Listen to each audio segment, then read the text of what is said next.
again, it smacks of a picture of confusion behind the scenes at Rangers. Look, it's so early in the summer. They've still got 3 weeks left to get it in order. But you kind of wonder, in that 3 week period, they've got a lot of football to play. And I don't think the first 11 is anywhere near strong enough. So as much as Derek McInnes has been left spinning plates here, he also knows that he's going to have to try and win games, because if he can't get them up and running and posting wins on the pitch, the situation's only going to become even more volatile around Rangers. So these are really intense times. We've got plenty of comments in Celtic, but let me just fly through a couple of Rangers ones.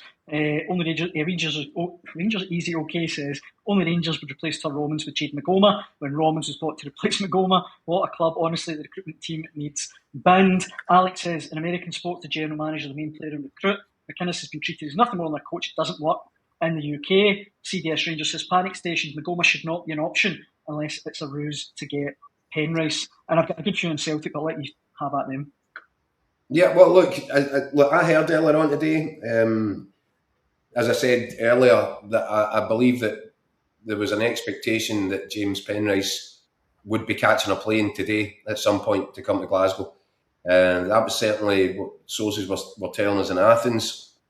And I think probably some people in the Rangers were thinking it was getting very close. As I said to you, there was then some sort of conflicting information this afternoon, not that long ago, suggesting that, again, there had been some sort of breakdown in that deal. Now, again, this is a deal which Rangers have been negotiating for some time.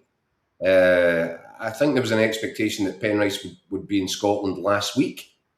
And for whatever reason, there was a stalling and it didn't happen. And that's really frustrating. There is this rumour floating around, which as yet is unconfirmed, about Tur Romans and the possibility that he could be looking at a stretch on the sidelines as well.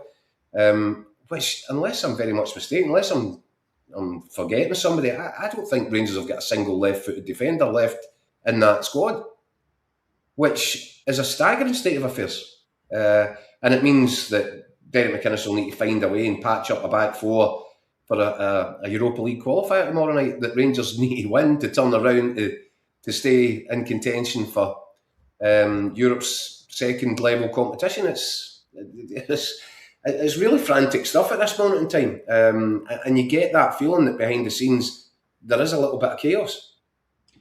See, since last summer, Rangers have signed 28 players, and I watched the weekend. They don't feel any different to me. Do you know what? I'd actually written that down in my notes. I think I'd 27. You can count better than me, probably. I'm not very good at maths. Believe me.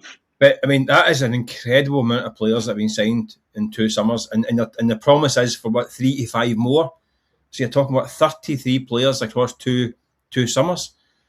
I mean, that's wild. I mean, and hand on heart, with Rangers fans, how many of them would say, how many of them they actually think are actually half decent right now? I mean, the recent ones coming in the door, they need time to get settle and find their feet. But that's a heck of a lot of players and a lot of money as well out the door. You need these guys to perform. I mean, if you're looking at 35 players in 2 windows and not getting some level of success this season, I mean, that doesn't be a thing about for the Rangers fans and board to have another botched summer after last year. So it is crunch time. I mean, I've not been convinced with the recruitment this summer from Rangers, I must admit. But like I say, a lot of these guys are the kind of squad filler kind of signings that aren't perhaps the most sexy. But I didn't think there was anything in those signings that suggested that the team was getting massively upgraded. And I'm still not convinced that's the case yet. As I say, it might be that they're waiting for the big hitting signings to come in now. But are they going to spend another 20 million quid in the next 2 weeks? Having spent, about 22 million already? So that's another 40 million quid on top of last year's 40 odd. I mean, it's not a bottomless pit they've got. I mean, they need to sell some of these guys. They need to sell Raskin and try and get 20 million quid for him. I mean, if that bid had come in, if the old days of fax came through with that number on it for Sarmiti on Friday, he'd been wrapped in cotton wool and boxed and sent straight to Turkey. I don't have any doubt about it. I mean, I think that he's a player that's got some potential, but he's too flaky. You can't rely on him. I mean, if he's in front of the 8 yards from goal and the ball drops to him, you're not putting the house on him. You're just not. I think, Mick, to be honest with you, I think this is why there is such a necessity to make such wide changes across the squad for Rangers. Is that Chermiti kind of that lacklustre streak that he's got about him? He's not crisp. He's not. He's got a tendency, I think, to be casual when his full attention is required, and I think that is the case right across the board with that Rangers squad. You look at Fernandes is the same at the back, dreadfully casual. He's got all the tools. Chermiti's got all the tools, but how often have they actually produced? So if you can get bids like that for guys like that, I think the absolute correct thing to do is move them on and try and build something else. And it feels to me as if it's almost blank canvas time for Derek McInnes. But he can only paint on a blank canvas if he's given the brushes and the paint pots. And right now he doesn't have them either. So it's a really high pressure situation, and Rangers are going to have to work really hard, and Derek McInnes is going to have to work really hard to try and get a winning formula while he's still awaiting, the tools that he's going to require in order to put down a proper challenge. If that's going to be possible this season. Rangers with OK on it says we're the only team in the world that gets a billionaire takeover and it gets worse. The other team would cuff this sorry lot. Well, actually, this is what I'm saying, Dan. I've been saying it to all summer to a few pals of mine who have are kind of losing a bit of patience with the Rangers takeover guys. I mean, we were sitting last summer, and I think there's a slightly tongue in cheek. We're talking about rumours about Rangers going for what do you call him? Modric. Luka Modric. We're kind of laughing about it, but the talk was, the biggest pot of money in world sport, this 49ers fund. The world's their oyster. We can go and get Luka Modric. I mean, look, fast forward 12 months and look at the signs that have come in. I mean, it's not Luka Modric's level, that's for sure.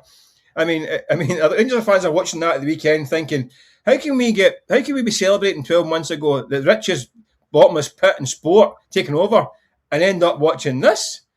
I mean, this is not what's in the brochure. This is not what was came in. This is not what was promised. And listen, they have spent money, but not spent it wisely. I say it's early days for a lot of these guys, and they might come good. I think Sunday, the last week or so, it's been a bit of a shock to the system, I think, for a lot of people. And they're still 3 or 4, 5 short of where they need to be, I think, to be challenging at that level. I mean, we talk about Celtic. You can't judge them against anything but Celtic. They're the champions. They're the team they need to try and knock off their perch.